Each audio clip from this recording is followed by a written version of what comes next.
美容院佢就改個名，跟住就個療程好似好靚，叮一聲咁樣，即係譬如可能女神肌啊，乜乜BB 肌啊嗰啲咁樣。咩細胞咩肌啊？係啦，就期望去到就好似變女神啊，或者改變晒啲細胞，完全會容光煥發咁樣嘅。有時好多名咧都係一啲公司去做改造出嚟嘅宣傳嚟啫，療程嘅名咯。咁佢就吸引顧客。咁我覺得作為顧客就應該要首先去了解嗰種肌嘅 function 先，而做到啲咩美容效果。其實咧而家科技咁發達咧，我係覺得係可以好容易上網揾到好多資訊。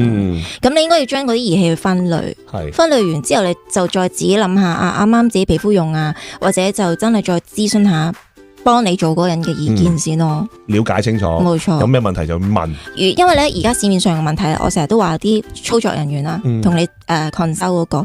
如果解答唔到你當前嘅問題，或者預知唔到你嘅結果呢，我就覺得你應該要保留。根本你個價錢值2萬好3萬好，你都唔值，因為佢解答唔到你嘅問題。亦都即係嗰個幫你做嘢嗰個 consult， 一問多2條問題就即係好多都發生咗。等陣先，可能佢都唔識啊。係啊，得㗎啦，可以㗎，搞掂㗎。嗰啲咧就要考慮下咯。